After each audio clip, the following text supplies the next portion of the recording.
الحمدللہ وسلام علی عبادہ الذین اصطفیٰ اما بعد فاعوذ باللہ من الشیطان الرجیم بسم اللہ الرحمن الرحیم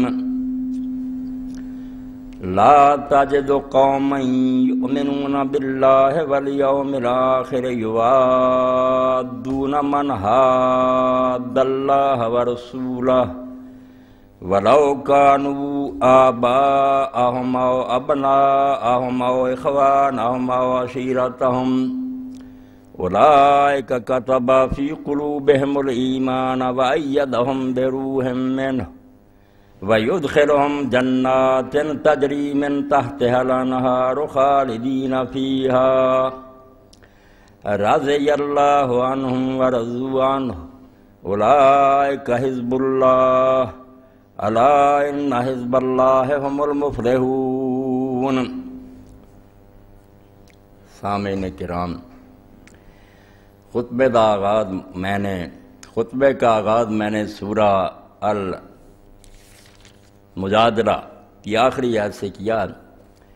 اس کے بارے میں کچھ عرض کرنے سے پہلے تمہیداً کچھ عرض کرنا، بات یہ ہے کہ پچھلا جمعہ میں نے یہ اعلان کیا اور یہی ارادہ تھا کہ حضرت امام حسین رضی اللہ عنہ کا واقعہ جو اس کو سمیٹ دیا جائے، مگر اس بارے میں کچھ دانشوروں نے چیزیں پوچھیں کہ ساری بات ہم نے سنی، مگر یہ بات سامنے نہیں آئی کہ حضرت امام حسین رضی اللہ عنہ اگر حالات سازگار ہوتے، کوفہ میں پہنچ جاتے اور لوگ ان کا ساتھ دیتے تو وہ کرنا کیا چاہتے تھے، ان کے پیش نظر کیا تھا، مقصد کیا تھا۔ میں نے ان کی بات جو ہے اس کو مانا کہ واقعی ہر بات تو یہی تھی کام کی جو بیان ہی نہیں ہوئی، باقی ساری چیزیں تو آئیں، مگر امام علیہ السلام کے پیش نظر کیا تھا۔ اگر لوگ ان کا ساتھ دیتے اور کوئی رکاوٹ نہ ہوتی، ابن زیاد چالاکی سے کوفہ پر قبضہ نہ کر لیتا، اور کوفہ کے لوگ جیسے انہوں نے لکھا تھا وہ قابل اعتماد لوگ تھے، یہ جھوٹ بولتے ہیں لوگ کہ وہ بے ایمان تھے، وہ صحابی سے حضرت سلیمان بن سرد رضی اللہ عنہ انہوں نے بلایا تھا، وہ بہت نیک لوگ تھے، اور بعد میں اٹھے انہوں نے اپنی جانیں قربان کی آپ کا بدلہ لینے کے لیے، صالحین اور بالکل اولیاء اللہ تھے وہ لوگ، مگر حالات اس طرح ہو گیا کہ ابن زیاد دھوکے سے آیا، لباس بدل کر امام حسین بن کر شہر میں داخل، قابو پا لیا، کرفیو لگا دیا، لوگ بے بس ہو گئے۔ تو سوال یہ ہے کہ اگر امام پہنچے وہاں اور لوگ ساتھ دیتے تو پھر کیا کر، کیا ان کے سامنے تھا، تو اس بارے میں کچھ بیان کرنا ہے۔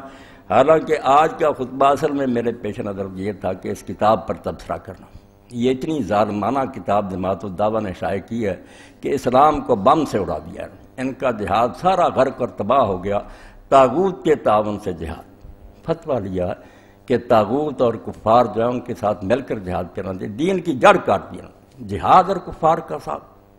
تو اس پر تبصرہ کرنا تھا ان کے دلائل پر کہ اگر یہ بات درست ہے تو پھر اسلام کو آپ سلام کہیں، جنازہ نکال دیں، اس کا اسلام نامی کوئی شے نہیں، طاغوت جس کے خلاف حکم ہے کہ اس کا کفر کرو اور اس کو تباہ کرو، تم اس کا تعاون لیتے ہو، فتوے دیتے ہو، جعلی اور جھوٹے حوالے۔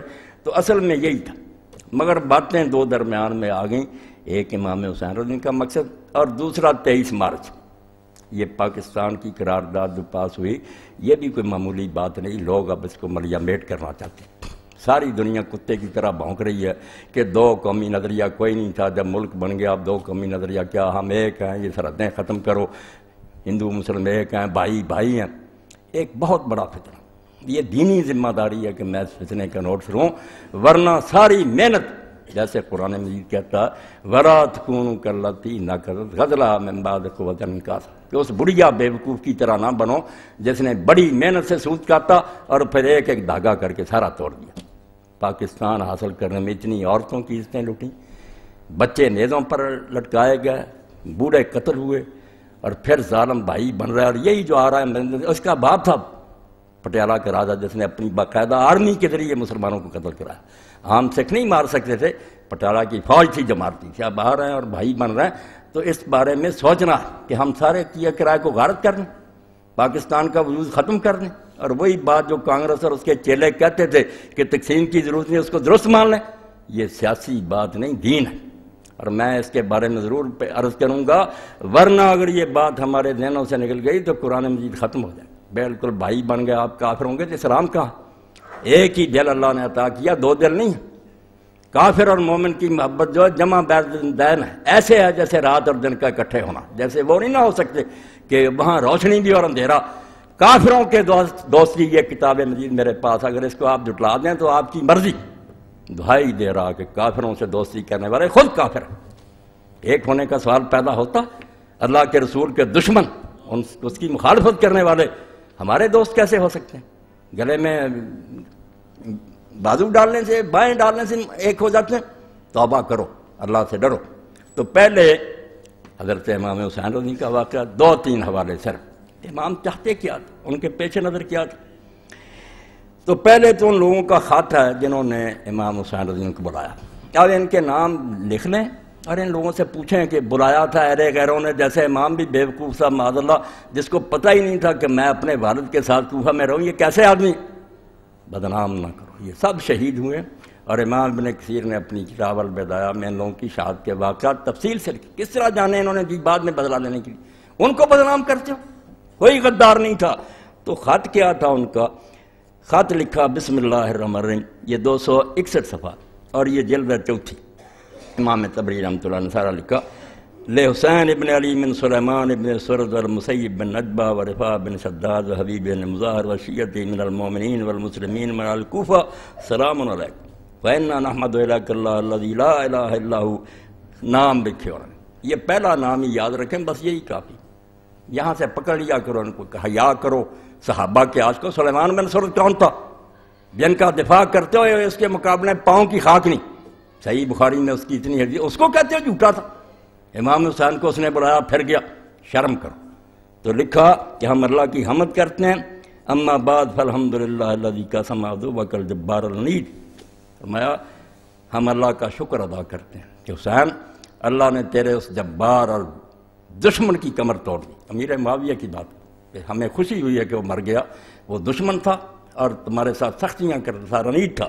الذی انتظار حاضر امہ.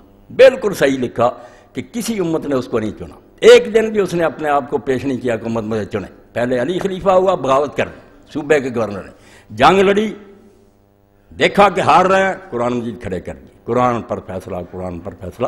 حضرت علی کہتے رہے قرآن مانتے ہوتے تو یہاں تک نوبت کیوں آتی؟ یہ دھوکہ. مگر لوگ سادہ جو تھے وہ آ گئے اس چکر میں کہ قرآن نہیں مانتے. 2 سالس مقرر ہوئے، ساری دنیا جانتی ہے کس طرح امیر معاویہ کے سالس نے سری دھوکہ کیا. ابن کثیر فرماتے ہیں خدا اور کیا اس سے زیادہ بے ایمانی نہیں کہ ہو سکتی ہے کہ بات کوئی طے کی، مجمع میں آ کر دھوکہ کر دیا. کلی معذور ہے، معاویہ خلیفہ، بغیر اس کے کہ کبھی امیر معاویہ نے سوچا بھی وہ میں خلیفہ بنوں گا، نہیں، خواہ مخواہ اعلان کر دیا. نہ اس کا دعویٰ، وہ خون کا مطالبہ کرتا. امیر المومنین معذور، یہ خلیفہ. تو فرماتے ہیں کہ اس امت کا تخت جس نے چھین لیا خواہ مخواہ، کوئی وہ اہل نہیں تھا. صحابہ مہاجر انصار زندہ تھے. فابتزا امرہ، امت سے اس کی باغ ڈور جو سی زبردستی چھین لی. غاصبانہ بیٹھ گیا، غصبہ اور چھین لیا اس کو. فیا مال غنیمت بھی لوٹ لیا، زکوٰۃ اور سارا جو مال غنیمت تھا ناجائز کرپشن کے طور پر اپنے چیلوں میں تقسیم کرنا شروع کر دیا. لوگ صحابہ سے جا کر پوچھتے کہ دے اس کو زکوٰۃ. اب جب کہ ہم دیکھ رہے ہیں کہ محکمہ زکوٰۃ تباہ ہو گیا. تو صحابہ نے کہا، حضور نے فرمایا تھا ظالم حاکموں کو دے دیں، تم بری ہو گئے، بھگتتے پھریں گے یہ لوگ. یہ سب حدیث کی کتابوں میں ہے. وَتَمَّرَ عَلَيْهَا بِغَيْرِ رِضًا مِنْهَا. یہ خط ہے جو انہوں نے حضرت حسین رضی کو لکھا کہ امت کی مرضی کے بغیر زبردستی اس کا امیر بن گیا. ثم قتل خیارہ. اور پھر اسی پر بس نہیں کی جو امت کے نیک لوگ اچھے تھے کہ یہ سر اٹھاتے ہیں، مخالفت کرتے ہیں، قتل کرتے ہیں.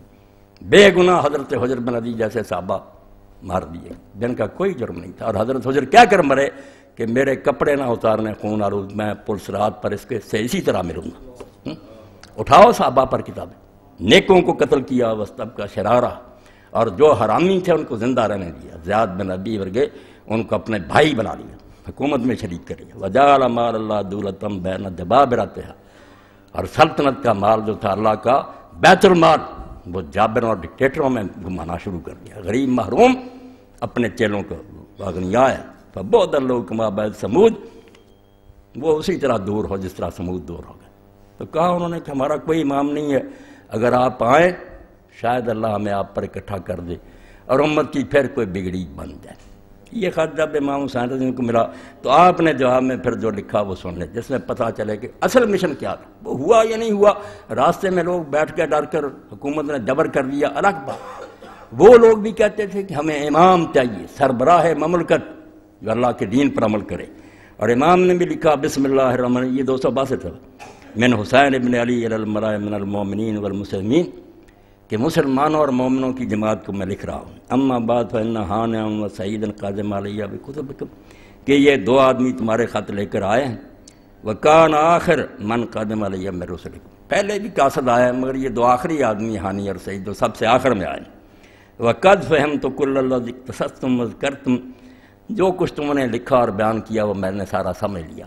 اس کے بعد پھر آخر میں آپ نے فرمایا کہ میں بھائی کو بھیج رہا ہوں، اگر اس نے لکھا کہ حالات ایسے ہیں میں آؤں گا، تو وہاں بات کیا جو اصل میں لکھی، بس سارے واقعہ کی جان۔ فَالْأَمْرِ مَا امام إِلَّا الْعَامِلُ بِالْكِتَابِ وَالْآخِذُ بِالْقِسْطِ وَالدَّاعِنُ بِالْحَقِّ وَالْحَابِسُ نَفْسَهُ وَعَلَىٰ ذَاتِ اللَّهِ وَالسَّلَامُ۔ یہ پاکستان بھی سنے اور پورا عالم اسلام سنے کہ امام کون ہوگا، پریزیڈنٹ کون بنے گا مسلمانوں کا حکمران، نماز کا امام نہیں۔ قوم کیا ہے، قوموں کی امامت کیا ہے، اس کو کیا سمجھیں یہ بیچارے 2 رکعت کے امام، اب 2 رکعتیں پڑھانے والے رہ گئے، بس یہی امام ہے۔ وہ امام سے کبریٰ بھول ہی گئی کہ پوری دنیا کا سردار، ورلڈ آرڈر کا مالک، پوری دنیا کو کہے کہ ٹھیک ہو جاؤ ورنہ اسلامی فوجیں آ رہی ہیں۔ ہم ناراض ہوتے ہیں امریکہ پر، مقام وہی ہے جو مسلمان خلیفہ کو ہونا چاہیے، ٹھیک ہے وہ ظلم کے لیے استعمال کر رہا، مگر دین یہی چاہتا، اتنے طاقتور ہو کہ ساری دنیا کو نوٹس دو کہ اپنے علاقوں میں امن سے رہو، ہم بدماشی نہیں برداشت کر سکتے، اور نہیں تو ہماری فوجیں آئیں گی پیشگی، ہم اجازت نہیں لیں گے، گھس جائیں گے۔ یہ سارے UN کے معاہدے دھوکہ، آپ جب چاہتے ہیں گھس جاتے ہیں، ہمارے لیے معاہدے نہیں، امن سے رہو، یہ سب فرے۔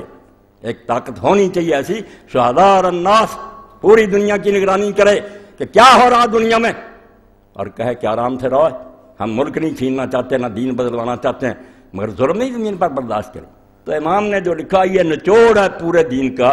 فَالْأَمْرِ، فرماتے ہیں میں نے بات تمہاری سن لی، واقعی اللہ کی قسم مال امام حکمران نہیں ہو سکتا مسلمانوں کا الا العامل بالکتاب، سوائے اس کے جو اللہ کی کتاب پر عمل کرے، قرآن پر عمل ہو اس کا، والآخذ بالقسط، اور اپنے ہر معاملے میں وہ انصاف پر رہے، ظلم نہ کرے، والدائن بالحق، اور ہر طریقہ اس کا حق کا ہو، والحابس نفس وعلی ذات اللہ، اور اپنے آپ کو بھی وہ اللہ کے احکام کا پابند بنا کر رکھے، اس کی زندگی میں کوئی کھوٹ نہ نظر آئے۔ والسلام، یہ لکھ دیا کہ میں نے خط پڑھ لیا اور واقعی امام ایسا ہی ہونا چاہیے، اسی کے لیے آپ گئے۔ بعد میں پھر ایسے واقعات آئے تو آپ نے پھر خطبہ دیا، یہ 304 صفحہ پر ہے، جس میں ساری بات، اب وہ لشکر عدو بھی آ گیا تھا، حر ابن یزید ریائی 1000 سپاہی لے کر آ گیا، امام کو اس نے اپنے گھیرے میں لے لیا کہ ہم واپس بھی نہیں اب جانے دیں گے، ابن زیاد کے پاس جانا پڑے گا۔ اور ابن زیاد کا آپ دیکھ چکے تھے کہ مسلم کو ان لوگوں نے پناہ دی، قسم اٹھائی کہ ہم امان دیتے ہیں، مگر جب گیا وہ سامنے اس نے کہا محمد ابن اشد میں امان دے کر رہا ہوں، اس نے کہا کون سی امان، کون ہو تم، چپ ہو گیا۔ آپ نے کہا مسلم رضی اللہ تعالیٰ اس بھروسے پر امان دی تھی، کیا حشر ہوا اس قسم اٹھانے کا، اس سے میں شہید نہ ہو جاتا، تم نے کیوں کہا تھا کہ سردار رکھ دو۔ امام جانتے تھے کہ ابن زیاد کے پاس جانے کا مطلب موت، بے وجہ مر جانا جس کا کوئی نتیجہ نہیں ہوگا۔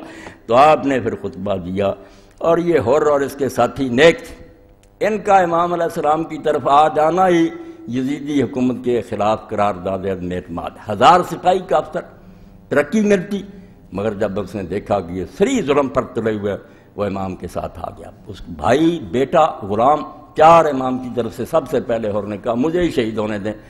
تو آپ نے پھر بیضا کے مقام پر خطبہ دیا، جب اس نے واپس لوٹنے سے بھی روک دیا اور آگے جانا بھی بند ہو گیا تو خطبہ دیا جس میں ساری بات کھولی کہ معاملہ کیا۔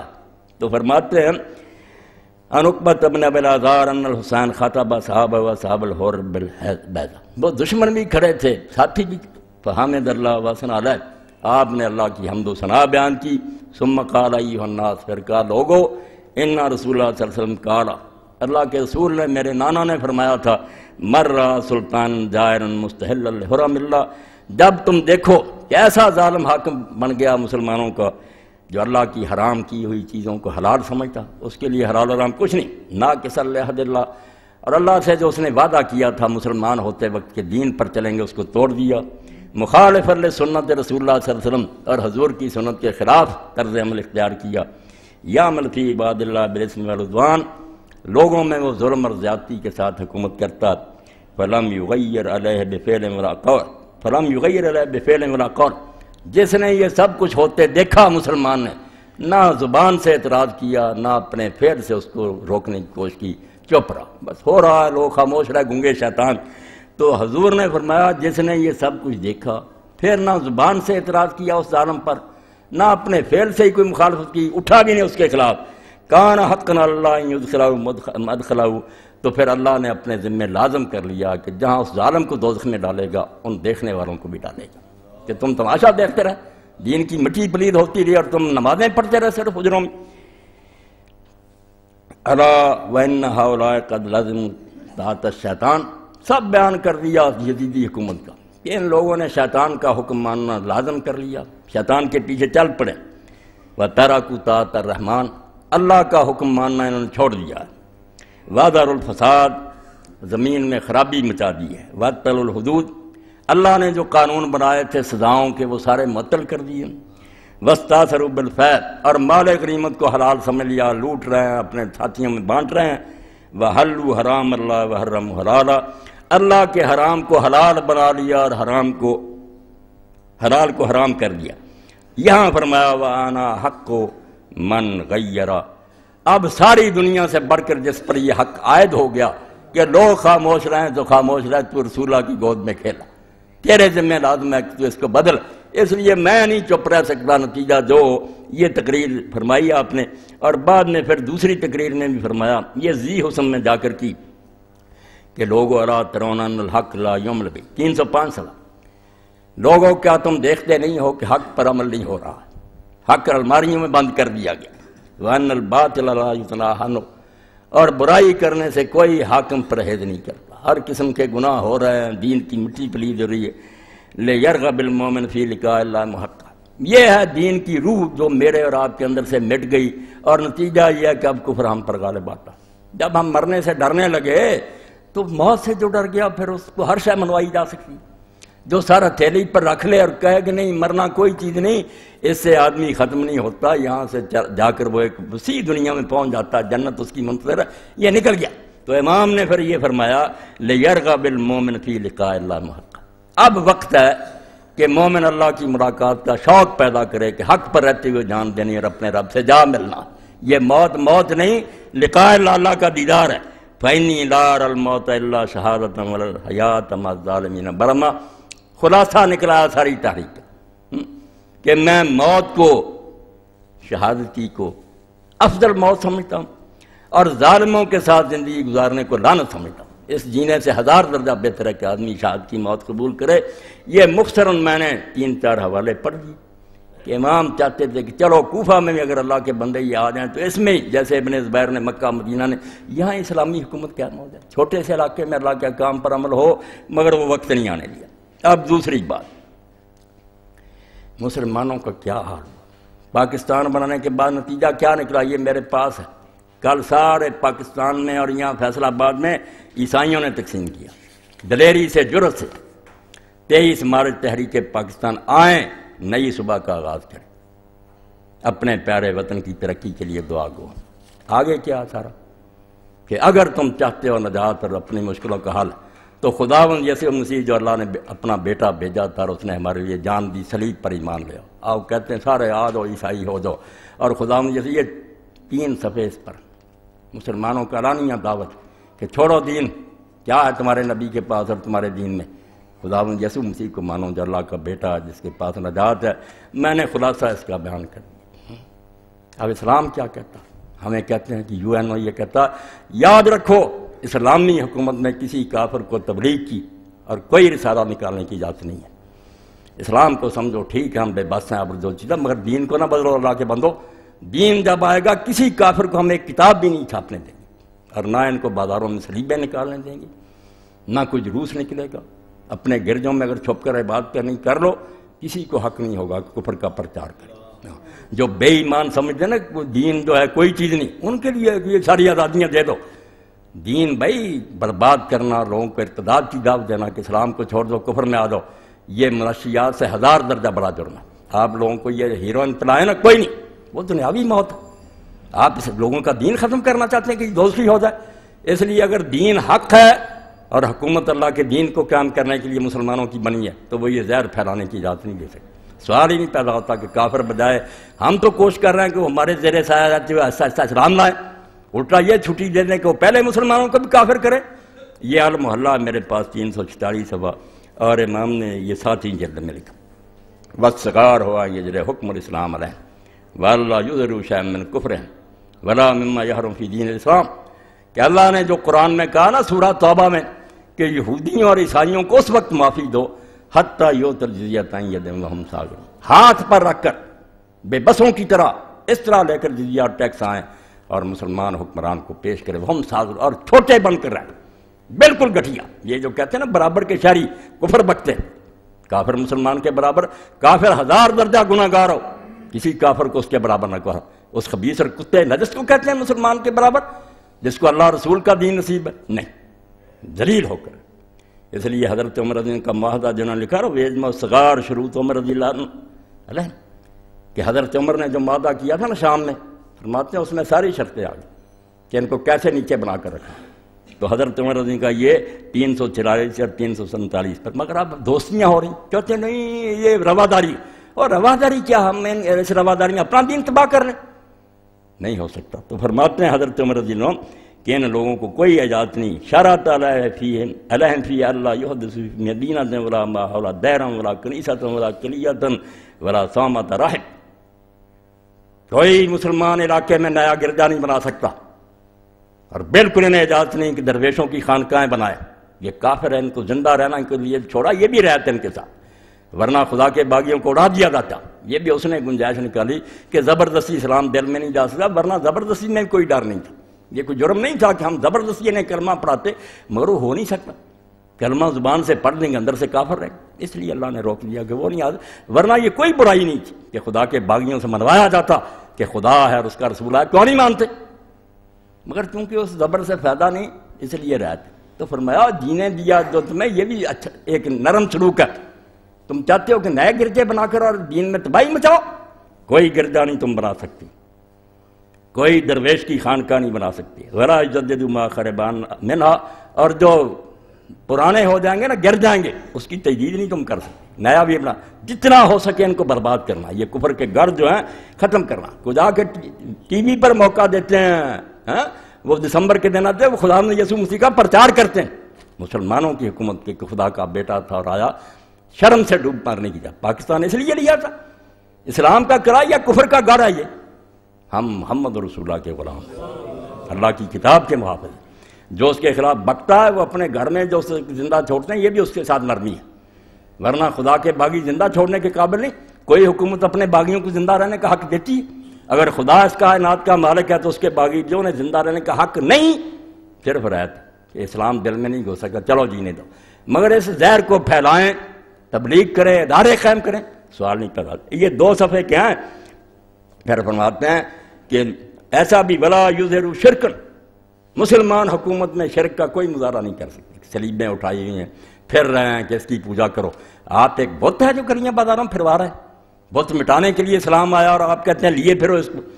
پھر آگے بھی فرمایا کہ ان کو بیٹھنے کی اجازت بھی نہیں ہے، اگر مسلمان ہو نا موجود، اسلام اور کافر میں فرق سمجھ نہیں ہے، بھائی بھائی نہ بنتے پھریں، مسلمان بیٹھا ہوا، کافر کو کھڑے رہنے کا حکم، کھڑے رہو، خبیث تمہارے پاس یہی سلوک ہوگا، تم اللہ رسول کے باغی ہو۔ وَيَقُومُ لَهُم مِّن مَّجَالِسِهِمْ إِذَا أَرَادُوا الْجُلُوسَ وَلَا تَشَبَّهُوا بِالْمُسْلِمِينَ فِي شَيْءٍ مِّن لِبَاسِهِمْ، اور کسی چیز میں مسلمانوں کے ساتھ لباس میں نقل نہیں کریں گے۔ یہ اب بہت سے عیسائی ہیں، نام پڑھے نا، عورتوں کے مردوں کی مسلمانوں والے رکھ رہے دھوکے کے، پتہ ہی نہیں چلتا کہ یہ مسلمان ہے، یعنی بشپ بنے وہ سارے تاکہ مسلمان چکر میں آ جائیں، مسلمانوں کے گھروں میں گھس کر کفر جو ہے نا پھیلائیں۔ وَلَا يَبِيعُ الْخَمُورَ، میں چھوڑتا جاتا ہوں کہ نہ شراب ہی بیچ سکتے ہیں۔ وَلَا يُظْهِرُ صَلِيبًا وَلَا شَيْئًا مِّن كُتُبٍ شَيْئًا مِّن طُرُقِ الْمُسْلِمِينَ، نہ صلیب اور نہ اپنی کتابوں میں سے کسی کتاب کو مسلمانوں کی گلیاں بازاروں میں نہیں لا سکتے۔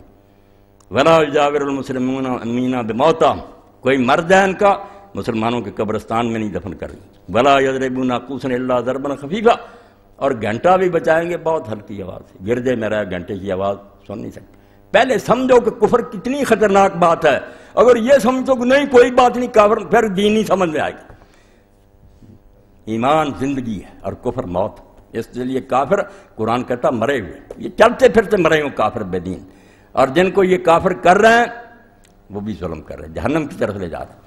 اس لیے جو دین کہتا ہے کہ من بدل دین فقتلوہ، مسلمانوں میں سے اگر کسی نے دین بدلا یہ جاری نہیں کرتے سزا اس کی موت، وہ زندہ نہیں رہ سکتا۔ اب اسلام کے بعد تو لوٹ گیا، اب صرف کھانے پینے کے لیے تو چھوڑ دیں قتل، اسلام نہ لاتا اگر لایا تو اب نکلنے نہیں دیں گے، یہ کوئی ایسا نہیں کمرہ کی ادھر سے داخل ہو نکل جاؤ، مرتد کی سزا قتل۔ اسلام نہیں برداشت کرتا کہ مسلمان شہری بنے اور پھر بغاوت کر دے، اجازت دے۔ تو جب ایک طرف ہم کہتے ہیں مرتد قتل ہوگا تو دوسری طرف اجازت دیتے ہیں عیسائی وغیرہ لوگوں کو مرتد کرتے ہیں، کیسی بے جوڑ بات ہے۔ یا اجازت دیں کہ مرتد ہوتے ہیں تو ہوتے رہے، اور اگر کہتے ہیں مرتد نہیں ہونے دینا قتل کر دینا تو تبلیغ کی اجازت کیسے دے سکیں؟ کفر، کوئی اجازت نہیں تبلیغ کی، بھائی بھائی نہیں بن سکتے۔ توبہ توبہ توبہ کرو اس سے۔ دو قومی نظریہ میں مانتا ہوں کہ قائد اعظم محمد علی جناح رحمۃ اللہ علیہ کے ساتھیوں نے سیاست کے طور پر اختیار کیا، ورنہ وہ کانگریسی سے پکے اور ساری عمر زور لگاتے رہے کہ ملک ایک ہی رہے، صرف ہندوؤں کو منواتے تھے کہ مسلمانوں کو کچھ حقوق دے دو، تحفظ دے دو، وہ نہیں مانے۔ آخر میں نہرو رپورٹ نے سارا پول کھول دیا، قائد اعظم ان سے مایوس ہو گئے، چھوڑ دیا، پھر ادھر آ گئے کہ علیحدہ ملک۔ انہوں نے یہ اس لیے کہ ہندو نہیں مانے، مگر میں دین کی روشنی میں کہتا ہوں کہ اگر پاکستان کا مطالبہ نہ ہوتا میں اور آپ سب کافر ہوتے۔ دین اجازت ہی نہیں دیتا کہ مسلمان اور کافر ایک جگہ رہیں اور اپنی حکومت نہ بنائیں۔ سن لو مسئلہ، ہمارے لیے پاکستان کا مطالبہ کوئی چال نہیں کہ حقوق مانگتے تھے ہم صرف، یہ دین کہتا کہ اپنی تمہاری آزاد حکومت ہونی چاہیے، آزاد ہوگی تو وہاں شریعت دلا سکو، کافر چلانے دیں گے اپنے ملک میں۔ اس لیے خطہ عربی کا حصول توحید کا تقاضا، لا الہ الا اللہ ہی نہیں پورا ہوتا اگر مسلمانوں کا اپنا ملک ہوتا۔ آپ کیسے کہیں گے کہ سوائے اللہ کے کوئی حاکم نہیں؟ حکومت تو برطانیہ کی ہوگی، اور ایک انگریز کافر نے اپنا سفر نامہ لکھا، وہ بھیس بدل کر حاجی بن کر گیا، اس نے اپنے سفر نامہ میں لکھا طنز کے طور پر، سچا کہتا میں جب سنتا تھا کہ لبیک اللہم لبیک لبیک لا شریک لک لبیک ان الحمد والملک والنعمت والملک لا، کہ بادشاہی تیری ہے تیرے کو، میں ہنستا تھا۔ بادشاہی تھے ہندوستان میں ملکہ وکٹوریہ کی، تم غلام ہو، جو حکم دیتے تمہارا قرآن اندر بند رہتا، اس پر چلنا پڑتا۔ کیا بکتے ہو کہ بادشاہی؟ سچ کہتا کہ ہم زبان سے کہتے ہیں بادشاہی الگ، کہاں ہے بادشاہی الگ؟ ساری زمین پر کفر نے غلبہ پیدا کر لیا، بے شک وہ مسلمان حکمران سب نے قرآن کو چھوڑ دیا۔ اس لیے مطالبہ یہ کوئی سیاسی بات نہیں، نہ یہ دو نظریہ مٹ سکتا ہے۔ وہ بے وقوف لوگ ہیں جو سمجھا، اگر قرآن کو سمجھتے ہو، ایک گھر میں دو بچے پیدا ہوئے، ایک ماں کے پیٹ سے، ایک نے اسلام قبول کر لیا ایک نے نہیں، وہ دو قوم ہیں، یہ اس کی وراثت نہیں پا سکتا۔ ان میں سے ایک بھائی مرے گا، دوسرے کو اس کی جائیداد نہیں ملے گی، رشتہ ہی کوئی نہیں رہا، بیٹی نہیں ایک دوسرے کو دے سکتے کیونکہ یہ دو الگ راستے ہیں۔ اس قرآن کے ساتھ ٹھٹھا کرتے ہو کہ کافر اور مسلم ایک ہیں، لکیریں مٹا دو، ایک بھائی مٹا دو، جو صرف کرسیوں کے لیے لڑتے تھے، رب بھی چاہتے ہیں چلو 4 کرسیاں ود ادھر سے زیادہ مل جائیں، ان کا تو دین مذہب کوئی نہیں۔ ہم قرآن کی روشنی میں سمجھتے ہیں کہ اگر پاکستان نہ رہا اور باقی مسلمان ممالک بھی آزاد نہ رہے تو دین پر کبھی عمل نہیں ہو سکتا۔ اب یہ نہیں کرتے تو چلو بدقسمتی ہے، موقع تو ہے نا، کبھی ہمیں عقل آ جائے ہم آزاد چلا سکتے۔ اگر غلبہ کفار کا ہوگا کہاں اسلام چلے گا؟ اس لیے یہ کوئی نہ سیاسی بات ہے نہ کوئی دین کا مطالبہ ہے۔ اور اس بارے میں سید ابو العالی مودودی رحمۃ اللہ علیہ نے اس وقت جو کتابیں لکھی، یہ ناشکری کریں لوگ، بے شک مسلم لیگ کے پاس کوئی نظریہ نہیں ہے، کوئی دلیل نہیں تھی کہ ہندوؤں سے الگ کیوں، سیٹوں کا مسئلہ نہ انگریز کو سمجھ میں آتا، کیا کہتا یار اتنی قومیں پہلے بھی رہتی ایک ملک میں رہو، سیٹیں لے لینا۔ نہیں، مولانا نے لکھا کہ نا یہ تو توحید کا معاملہ۔ اور حسین احمد مدنی رحمۃ اللہ علیہ کے رد میں جو کتاب لکھی جس کو آج تک دیوبندیوں نے معاف نہیں کیا، کہ شیخ الحدیث کا رد مولانا مودودی نے لکھا۔ اور مولانا نے دیباچے میں کہا اگر میں اپنے آپ کو دیکھوں میں ایک بچہ ہوں، پڑھا ہوا نہیں ہوں، وہ شیخ الحدیث ہے مدینہ میں، مگر کیا کروں، کفر پھیل رہا کہ کافر اور مسلم ایک قوم ہے اور قومیں وطن سے بنتی ہیں، کوئی بات ہے کرنے کی؟ وطن ایک ہی کا مکہ، مگر ابو لہب اور محمد رسول اللہ پھر ایک قوم نہیں ہے۔ وہ چچا تھا نہیں بھائی، اخدائے قومیت مسلم کشود از وطن قائمہ ہجرت نمود، کہتا ہے ہجرت سمجھی تم نے؟ مکے سے زیادہ کوئی پیاری جگہ تھی؟ اللہ کا گھر تھا، مگر جب ٹائی پڑ گئی کہ یا دین بچاؤ یا مکہ رکھو، حضور نے فرمایا مکہ چھوڑ دینا، دین نہیں چھوڑ۔ اس لیے وہ مسئلہ قومیت اللہ کے لیے پڑھیں، اور مسلمان اور موجودہ سیاسی کشم کے 2 حصے مولانا کے پہلے ہر بندہ پڑھے۔ ان دنوں میں اللہ کے لیے اس کو لے کر پھیلا دو، ورنہ یہ بیڑا غرق ہو رہا۔ پاکستان کے وجود کی نفی کر رہے ہیں کہ ضرورت ہی کوئی نہیں، دیواریں برن لگے، اور دیواریں برن کیا وہ دونوں عیسائی تھے، دنیاوی لڑائی سے انہوں نے تقسیم کر لی، ہمارا معاملہ وہ ہے؟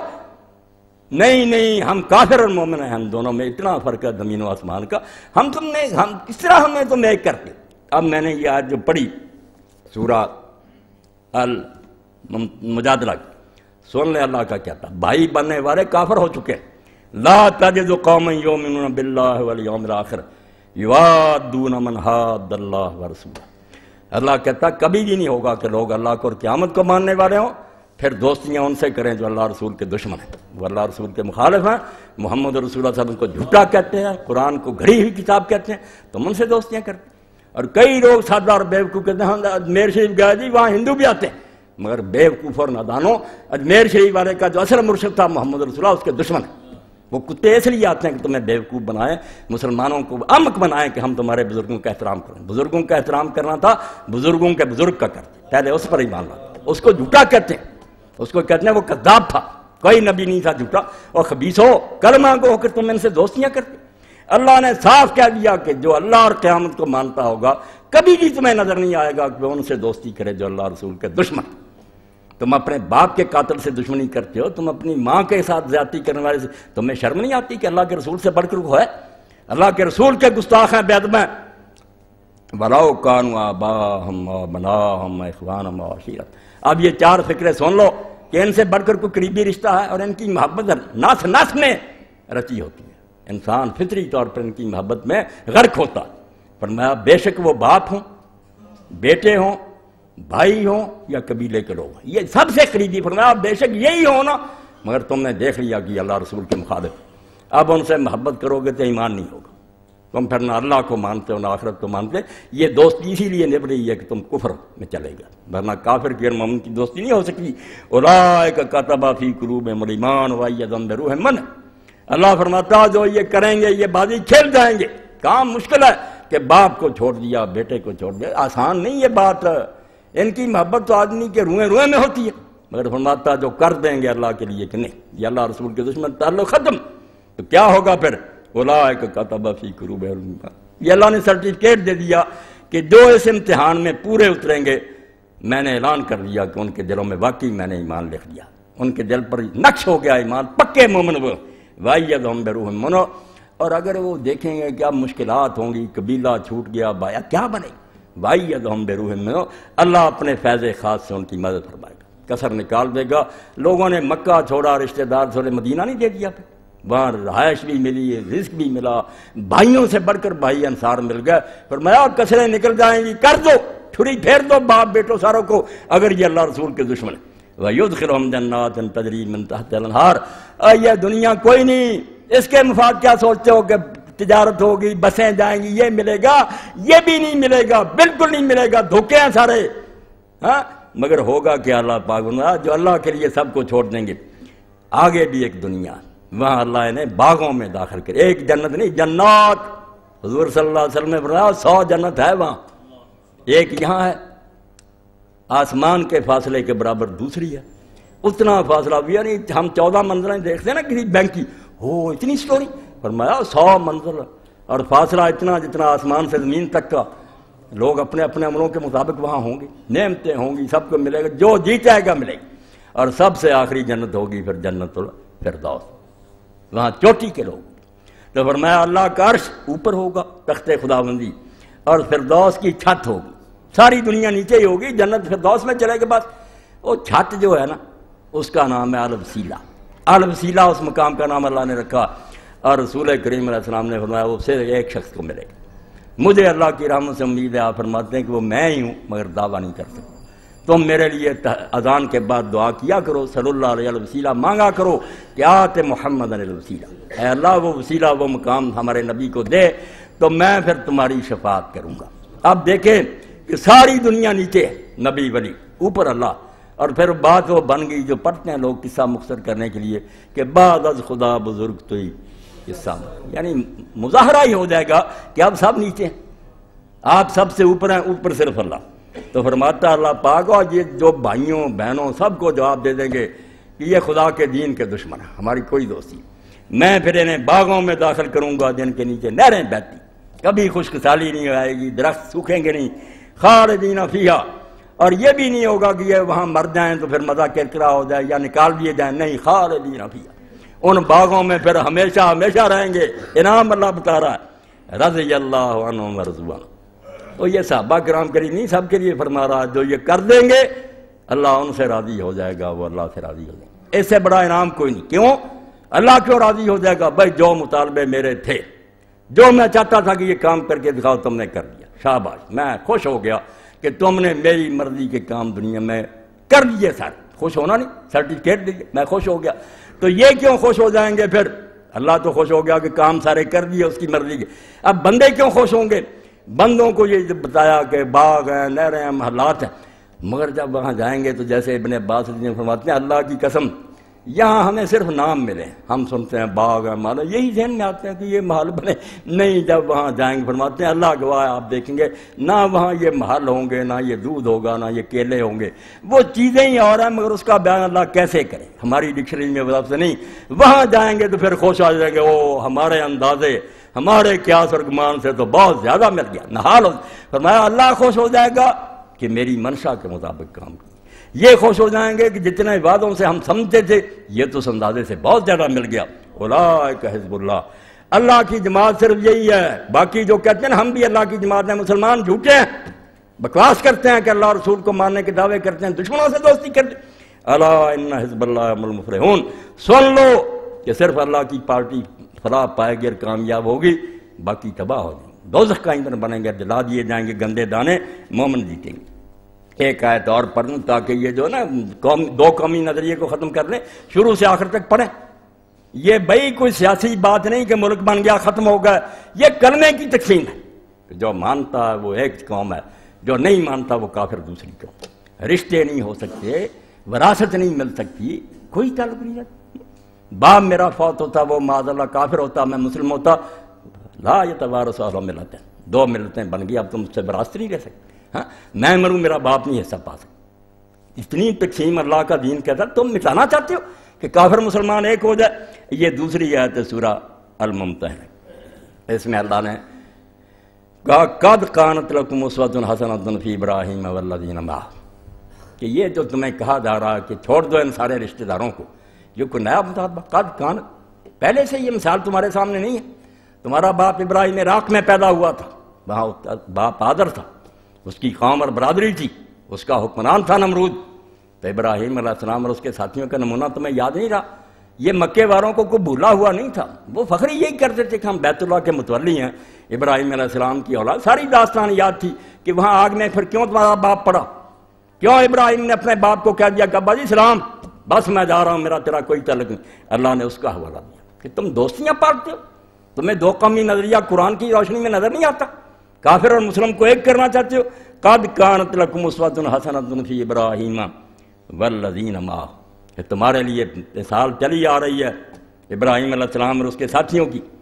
اذ قالوا لقومہم، جب انہوں نے اپنی قوم کو للکار کر کے دیا، یہ دو قومی نظریہ، انا براء منکم ومما تعبدون من دون اللہ، کہ ہم اعلان کرتے ہیں کہ ہمارا تمہارے ساتھ بھی کوئی تعلق نہیں، آج سے تم ہماری برادری کوئی نہیں ہے، کوئی رشتے، براء منکم، تم سے بھی قطع تعلق، اور اللہ کے سوا جن کو تم پوچھتے ان پر بھی ہم پھٹکار بھیجتے ہیں، لعنت ہے ان معبودوں پر، ہم نہیں مانتے۔ اور آگے آ گیا پھر بالکل دو قومی نظر، کفرنا بکم، ہم نے تمہارے مذہب کا انکار کر دیا، ہمارے راستے جدے ہو گئے۔ وبدا بیننا وبینکم العداوۃ والبغضاء ابدا، اور جفیاں ڈالو کافروں کے ساتھ۔ ابراہیم علیہ السلام اور ان کے ساتھیوں نے کیا کہا کہ ہمارے اور تمہارے درمیان دشمنی اور بغض کا آغاز ہو گیا، اب کلمے کے بعد دشمنی پیدا ہوگی کہ ہم تمہارے دشمن ہیں اور ہمارے دلوں میں تمہارے خلاف بغضاء ہے۔ دونوں میں فرق کیا؟ بغض دل سے تعلق رکھتا ہے، حب کے خلاف کہ محبت نہیں دشمنی، اور عداوت دوستی کے خلاف ہے کہ دوست ایک دوسرے سے اچھا سلوک کرتے، فرمایا نہیں ہم سے نہ توقع رکھنا، ہم تمہارے ساتھ کوئی نیکی نہیں کرتے، اور صرف ذمہ جو ہیں ہماری ریت بن جائیں، ہمارے متحد ہوں، وہ بھوکا مرتا تو ہم اس کی خدمت کر سکتے ہیں، وہ ہماری سپرداری میں، ورنہ حربی کافر جن سے ہماری جنگ مر رہا، جیسے ہم خنزیر کو مرنے دیتے مرنے دیں، اس کی کوئی مدد نہیں کرتی۔ اللہ فرماتا دشمن میرے، تم انسان سمجھتے ہیں کتوں کو، یہ اللہ کو نہیں مانتے اور تم اس کو پیار کرتے ہو۔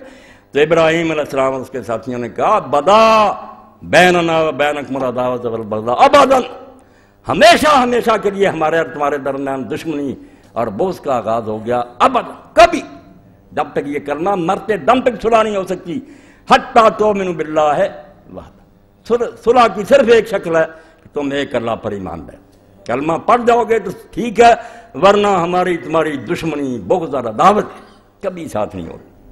الا قول ابراہیم علیہ ابیہ لاستغفرن لک وما املک لک من اللہ من شیء، اللہ پاک نے فرمایا ابراہیم علیہ السلام نے جو کچھ کیا سب ٹھیک ہے۔ توحید کا مطالبہ یہی تھا کہ اللہ کو مانتا تو اللہ کے دشمنوں کے ساتھ کوئی دوست نہیں، اگر حکومت کا وفادار ہے حکومت کے باغیوں سے پیار نہیں ہو سکتا، یا اللہ کو اور اس کے رسول کو ماننا چھوڑ یا ان کے دشمنوں میں جا کے مل جا۔ ایک بات کہا ابراہیم علیہ السلام کی نہیں، اس کی پیروی نہیں کرنی، وہ سورہ توبہ میں اللہ نے بتایا کہ کی وہ بھی اس نے نیک نہیں کی، بری بات نہیں، اللہ نے تعریف کی ہے کہ ابراہیم چونکہ بہت نرم دل تھا، باپ کو چھوڑتے وقت اس کے دل پر بڑی چوٹ لگی، اس نے بچپن میں مجھے پالا تھا، پیارا باپ تھا۔ اور سورہ مریم میں جب پڑھتے ہیں نا 4 آیتیں ہیں جن میں ابراہیم علیہ السلام نے جب سمجھایا بڑے ادب سے، بالکل جیسے منت اور طلع کہ یا بات ہے، یا میرے ابا جی، میرے ابا، گستاخی نہیں کی، مانا نہیں، کہنے لگا نکل جا میری آنکھوں کے سامنے۔ تو ابراہیم علیہ السلام جب نکلے پھر دل پر پتھر رکھ کر باپ کو چھوڑا، تو پھر یہ کہہ دیا کہ ابا جی اچھا میں جا رہا ہوں مگر میں تیرے لیے بخشش کی دعا کرتا رہوں، تو میرا باپ ہے، میں اللہ سے مانگتا رہوں گا کہ اللہ تجھے ہدایت دے دے، تو جنتی ہو جائے۔ تو اللہ پاک فرماتا کرتا رہا، مگر جب فلما تبین له اللہ وتب للہ، اللہ کی طرف سے وحی آ گئی کہ جب تک وہ زندہ تھا تیری امید ٹھیک تھی، تو آس رکھتا تھا کلمہ پڑھ جائے، وہ ابراہیم وہاں عراق میں کافر مر گیا، اب دعا نہ کرنا، وہ میرا دشمن رہا۔ تو اللہ فرماتا تبرأ منہ، حضرت ابراہیم علیہ السلام نے پھر دل پر پتھر رکھ لیا، پھر اس کو یاد کرنا چھوڑ دیا، کوئی دعا نہیں کی۔ تو اللہ فرماتا تم دوسروں کو روتے ہو، دوستیاں کرتے ہو، جن کی پٹیالہ کی فوج نے لاکھوں مسلمان مارے سے امریکن سے کہ باپ نے سکھ ملٹری بھیج کر مسلمانوں کو ہلاک کرایا، پیٹ چاک کیے عورتوں کے، اب بھی کئی ہزار عورتیں وہیں ان کے گھروں میں، بچے جا نہیں بیچارے، تم دوستیاں کرتے ہو۔ تو فرمایا ابراہیم علیہ السلام نے جو کچھ کیا وہ نیک نیتی سے کیا، باپ تھا غمخاری سے اس نے کہہ دیا مگر تم یہ کام نہ کرنا کہ مشرکوں کے لیے دعا کرو، وما املک لک من اللہ من شیء۔ یہ ہے بھائی اللہ کے سامنے بے بسی کہ ابراہیم علیہ السلام باپ کے لیے دعا بھی کرنے کا وعدہ کرتے ہیں مگر صاف کہتے ہیں ہم لوگ خدا کی خدائی بانٹتے رہیں کہ ولیوں اور اولیوں کو نبیوں کو دے دیں، نہیں نہیں، خدائی خدا کے ہاتھ میں، وہی پیدا کرنے والا چلا رہا ہے۔ نبی پیارے ہیں، دعائیں ہیں، سفارشیں، مگر وہ سفارش ہی ہے نا، مالک کی مرضی ہے، قبول کرے یا رد کرے۔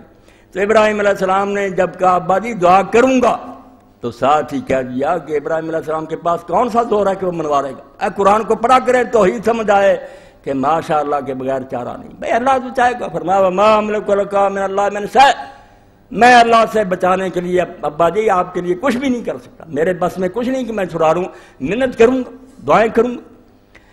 اور بعد میں جو دعا فرمائی ہے ابراہیم علیہ السلام نے ان کے ساتھیوں، یہ ان دنوں آپ نوٹ کر لیں، پابندی لگ چکی ہے نا کہ دعائے قنوت نازلہ نہ پڑھو، فوج کے ذریعے اور پولیس کے ذریعے ہمیں بے بس کر دیا کہ ظالموں کے مقابلے میں دعا بھی نہ کرو، چلو اپنی اتحیات میں پڑھ لو، سجدوں میں پڑھ لو، قنوت وتر پڑھے اس وقت کوئی سپاہی نہیں سنیں گے، ان کو ظالموں کو کریں، آپ اللہ سے کہیں بہت اونچی دعا ہے ابراہیم علیہ السلام کی اور ان کے ساتھیوں کی، ہر بچہ اور ہر جوان یاد کرے جب اتنا بڑا کام کیا، باپ کو چھوڑا، برادری کو چھوڑا، بستے گھر جو تھے چھوڑے، جیل بھگتی، بعد میں نمرود میں آگ میں ڈالا، چل پڑے۔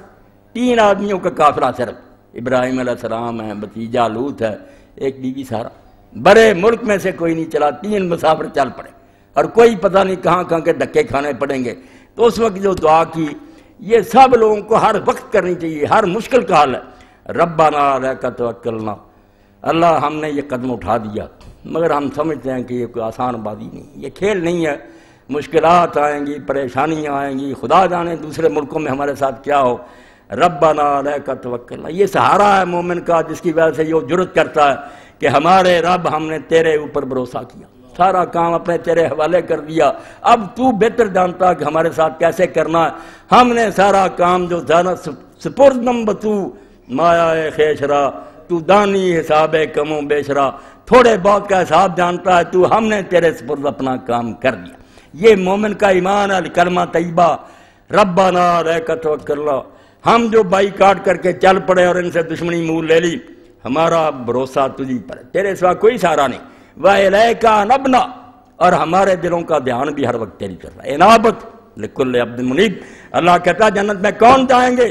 میں اب قلب منیب دیکھوں گا کہ ان کے دل کی سوئی گھوم کر آتی تھی میری طرف، یہ نہیں اگر ادھر ادھر بھاگے پھرتے درباروں میں چلو فلاں حکمران کو راضی کرو، یہ تدبیریں کر لو، تو یہ منیب نہیں۔ منیب کون ہے؟ جدھر کو مرضی سوئی کو گھماؤ مقناطیس کی طرح گھوم کر اللہ کی طرف آ جائے۔ فرمایا انہوں نے کہا کہ اللہ ہم نے تجھ پر بھروسہ کیا، وَإِلَيْكَ نَبْنَا، اور ہر وقت ہماری توجہ اور دھیان تیری طرف ہے، وَإِلَيْكَ الْمَصِيرُ، اور ہم یہ ساری مشکلیں کیوں سہ رہے ہیں؟ کیونکہ ہمیں یقین ہے کہ دنیا صرف یہی نہیں ہے کہ ہار جائیں گے، یہ ہو جائے گا، جیلوں میں چلے جائیں گے، پنجروں میں بند ہو جائیں گے۔ إِلَيْكَ الْمَصِيرُ، ہمیں یقین ہے کہ یہاں سے لوٹ کر ایک دن تیرے پاس آنا۔ ہم جنت پر ایمان رکھتے ہیں، اس لیے یہ مشکلیں کوئی نہیں، یہ سب سہ جائیں گے ہم۔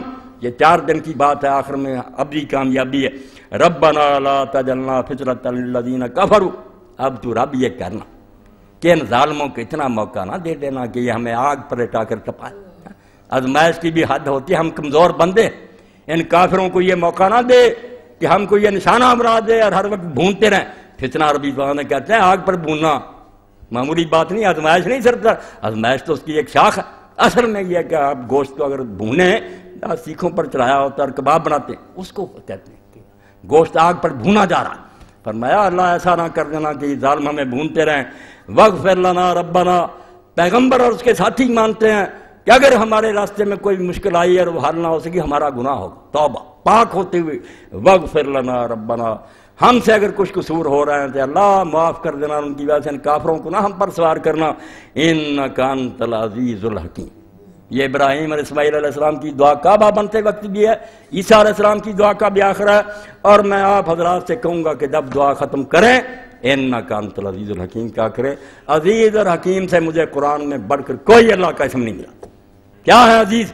کہ ہر لحاظ سے اتنا پاورفل کہ اس کے لیے کوئی کام مشکل نہ ہو، جس سے کوئی کام ہو سکے کوئی نہ ہو سکے، وہ عزیز نہیں ہو سکتا۔ عزیز ایسا ہے، اتنا غالب ہے کہ اس کے لیے ناممکن اور مشکل کوئی بات نہیں، جو چاہے کرے۔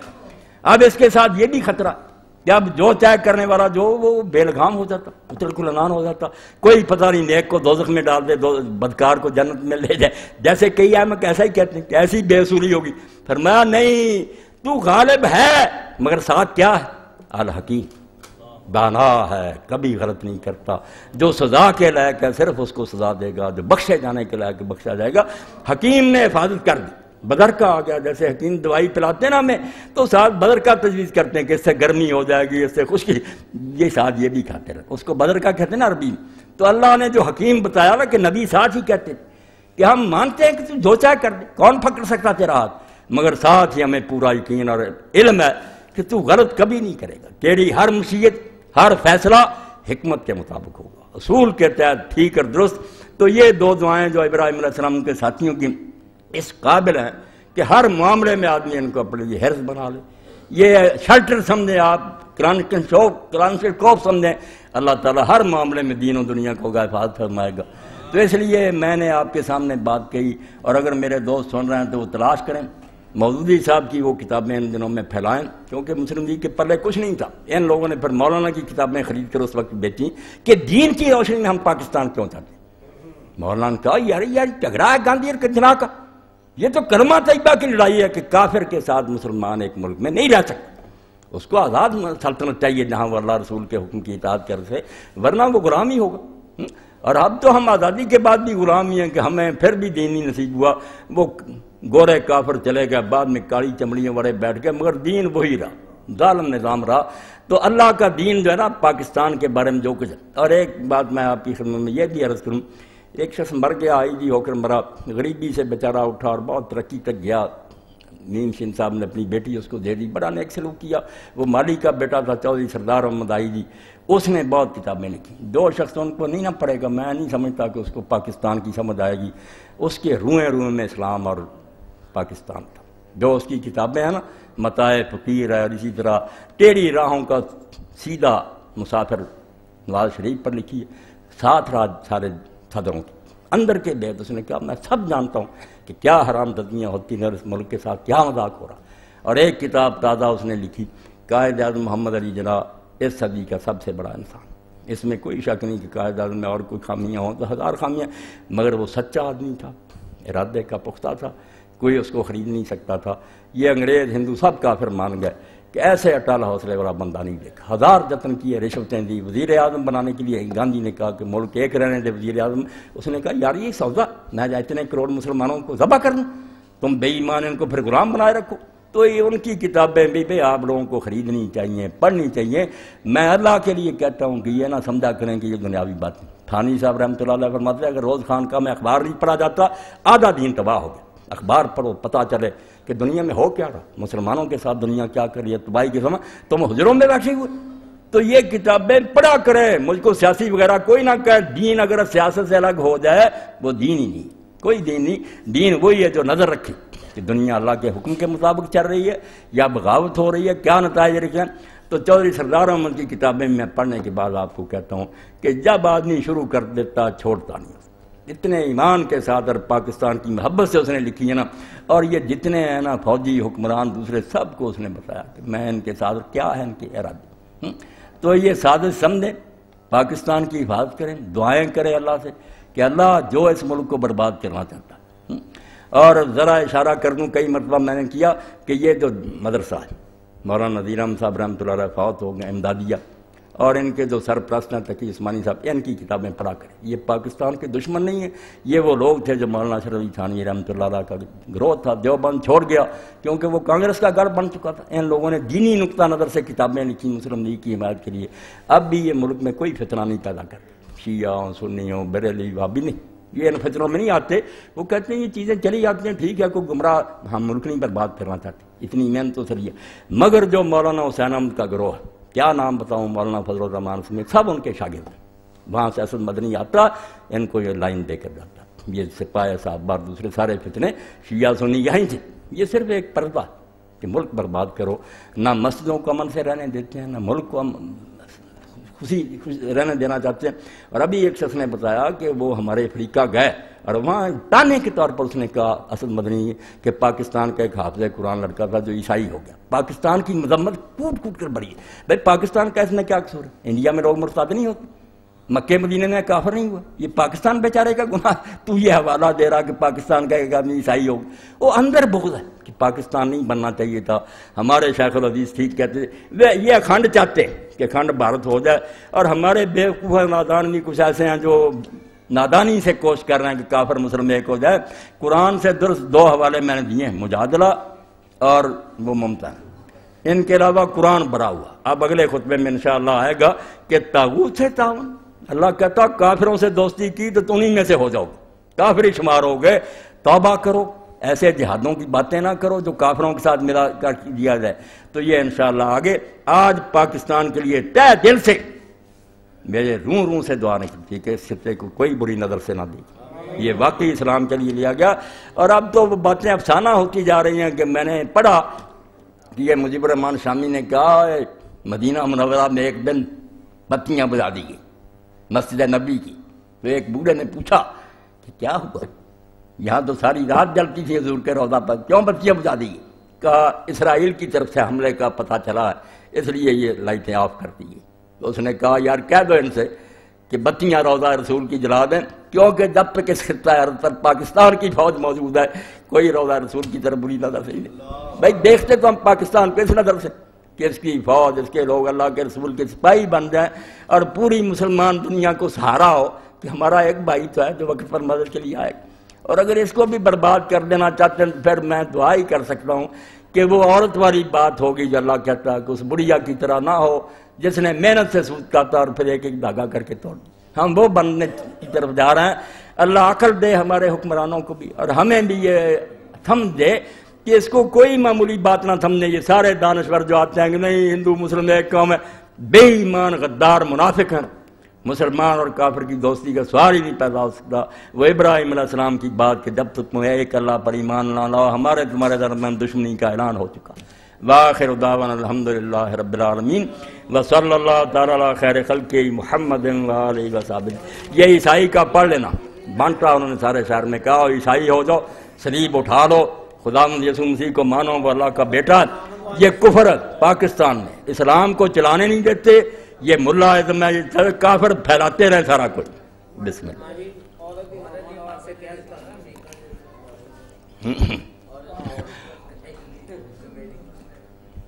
کیا کروں بھائی شریف، مسائل تو ہوتے ہیں بہت، وقت ہوتا ہے تھوڑا۔ الحمدللہ۔ محترم مولانا صاحب، لوگ کرکٹ کا میچ دیکھنے یا انڈیا سیر کے لیے جاتے ہیں، کیا وہ گناہ گار ہیں؟ جواب سے مطلع فرمائیں۔ شیخ شفیق صاحب بیمار ہیں، ان کے لیے دعا کی درخواست۔ شفیق صاحب اپنے ساتھی ہیں، انشاءاللہ ان کے لیے دعا کریں گے، ان کو بھی اللہ دوسرے مریضوں کو بھی شفا دے۔ یہ کرکٹ کے میچ دیکھنا دوسرے، یہ تو سارے بانے، اول تو یہ آپ دیکھیں کہ یہ کرکٹ اور یہ دوسری کھیل ہے، یہ کون سی کھیل ہے؟ وقت برباد کرنے کے لیے ان لوگوں نے، کیونکہ زندگی کو تفریح سمجھتے ہیں کہ یہ بیکار ہے، بس ضائع کرو۔ زندگی میرے بھائی گزارنے کی بات نہیں ہے کہ وقت نہیں گزرتا، ہم اس لیے شطرنج کھیلتے ہیں۔ زندگی گزارنے کی چیز وہ تو گزر رہی ہے تیزی سے، ایک ایک لمحہ اس قابل ہے موتی کہ اس سے آپ کام لیں، کوئی دنیا کا لیں، دین کا لیں، وہ عیاشی کے لیے۔ اس لیے اللہ کے رسول نے ہمیں جو کھیلوں کی اجازت دی ہے نا فقہائے سے، وہ بھی وہ ہیں جو جہاد کے لیے تیار کریں کہ ایسی کھیلیں آپ کھیلیں، تیرنا سیکھیں، گھوڑے دوڑانا سیکھیں، دوسری جس سے طاقت، یہ عیاشی بس ادھر گیند پھینکو، تو یہ کسی کے لیے بھی جائز نہیں۔ کجا کے انڈیا کے ساتھ دوستی اور یارانے گانٹتے ہیں۔ اچھا یہ کیا، تحریک اسلامی کا اجتماع پرسوں بروز اتوار مرخہ 27 وقت 9 بجے شروع ہوگا، احباب سے شرکت کی اپیل، 15 روزہ انشاءاللہ مسجد میں شروع ہوگا۔ مندرجہ ذیل کتابیں، مشکلات کیوں، انبیاء کا طریقہ دعا، اللہ کے ہاں حرام، بندوں کے ہاں حلال۔ معنی کیا اس کا کہ جو کام رب نے حرام کیے تھے وہ سارے ہم نے جائز کر لیے۔ بڑی اچھی کتاب ہے، توجہ دلائی کہ اللہ کیا کہتا ہے، مسلمانوں کیا کرے۔ غم ہو تو ایسا ماہ قاری فقیر اللہ صاحب سے حاصل کرے۔ السلام علیکم ورحمۃ اللہ۔ اعلان کرنے حضرت امام حسین اور یزید معاویہ کے 5 سال کے خطبے، ان کو 2 CDs میں ریکارڈ کر دیا ہے۔ اس کے علاوہ امامت کے خطبے، ان کی بھی CD تیار ہے، بہت کم قیمت پر اتنا زیادہ ڈیٹا مل سکتا ہے۔ حکیم امجد اسلام صاحب سے آپ لے سکتے ہیں یہ سارا۔ ہاں امامت کا کیا تھا، وہ شوشہ۔ اب ان کا کہنا کہ وہ جو امامت ہوئی ہے، اخبار میں آپ نے دیکھا نا، وہ آگے بیٹھی ہوئی ہے، پیچھے مرد اور عورتیں ایک ہی ساتھ میں کھڑے ہیں، پڑھ رہے ہیں۔ اور یہ بھی اس کے ساتھ آیا کہ جو سلمان رشدی مرتد ہے، جس نے توہین کی رسول کریم علیہ السلام کی، جس کے قتل کا فتویٰ، اس کی بہن نے اس کو کہا کہ تم یہ شوشہ چھوڑو۔ یہ اس کے کہنے پر اس نے یہ نہ حرام دزی کی کہ وہ امام بن گئی، پیچھے مرد کھڑے۔ اب دیکھیں جس اسلام میں مرد بھی امامت کرائے تو عورتیں جو ہیں مردوں کی صف میں نہیں کھڑی ہو سکتی، پیچھے کھڑی ہوگی، برابر بھی نہیں کھڑی ہو سکتی۔ اور اگر ایسی کوئی قیامت آ جائے کہ صفیں پہلے بندی تھیں، بعد میں کچھ مرد آئے اور ان کو عورتوں کے پیچھے کھڑا ہونا پڑا، ان مردوں کی بھی نماز نہیں ہوگی۔ بے شک امام مرد ہے مگر اب نہیں ہوگا، تمہارے آگے عورت آ گئی۔ اور اللہ کے رسول علیہ السلام نے فرمایا کہ کتا کالا وہ کاٹنے والا بہت ہوتا، اور اس طرح ہی فرمایا یہ گدھا اور عورت بالغ سامنے سے گزر جائے نماز باطل ہو جائے۔ دیکھیں اللہ کا دین یہ کہہ رہا ہے کہ نماز کو قطع کر دیتا ہے بالغ عورت کا گزرنا، گدھے کا گزرنا اور کالے کتے کا گزرنا، آپ اس کو امامت کے لیے آگے کر۔ جو مرد کے پیچھے بھی مردوں کی صف میں نہیں کھڑی ہوتی پیچھے۔ اور رسول کریم علیہ السلام جب نماز کا سلام کہتے تھے تو حکم تھا کہ کوئی مرد اپنی جگہ سے نہ اٹھے، اسی طرح منہ ادھر کرو جب تک یہ اٹھ کر اپنے گھروں میں نہ پہنچ جائیں، چلی جائیں گی۔ پھر اس دین کو یہ ہضم کرانا چاہتے کہ ایک ہی صف میں مرد کھڑے ہیں، ایک ہی عورتیں، یہ دین کی بربادی کے شوش ہیں۔ اس میں کسی کا اختلاف نہیں، پوری امت کا اتفاق ہے کہ عورتوں کی امامت کر سکتی، عورتیں اکٹھی ہو جائیں کسی گھر میں، وہ نماز پڑھا سکتی۔ حضرت عائشہ رضی اللہ تعالیٰ عنہ، حضرت ام سلمہ پڑھاتی تھیں، اور وہاں بھی یہ پابندی لگائی گئی کہ آگے نہیں کھڑی ہو سکتی، صف میں درمیان میں کھڑی کو جا کے آگے بڑھ کر اور مردوں کی طرح۔ اور خطبہ جمعہ جو 1400 سال گزر گیا رسول اللہ کے حضرت، کبھی کسی عورت نے خطبہ جمعہ نہیں دیا، نہ خطبہ عید دیا، عورتیں مردوں کے ساتھ یہ پڑھتی ہیں۔ تو دین سے یہ استہزاء کرتے، ٹھٹھا کرتے ہیں کہ آہستہ آہستہ ان کی غیرت ختم ہو جائے، چوکے لگاتے ہیں۔ تو اللہ ان کو ذلیل و رسوا کرے اور اپنے دین کی حفاظت کرے۔ اللہم صلی علی محمد وعلی آل محمد وبارک علی محمد وعلی آل محمد کما صلیت وبارکت علی ابراہیم وعلی آل ابراہیم انک حمید مجید۔ یہ بھی اعلان ہے بھائی، مدثر صاحب ہیں اپنے دار ارقم کے وہ چیئرمین ہیں، انہوں نے 31 مارچ سے 3 اپریل تک یہ 4 دن ہے programme, art council hall, Iqbal stadium Faisalabad, بعد نماز مغرب کا 10 بجے رات۔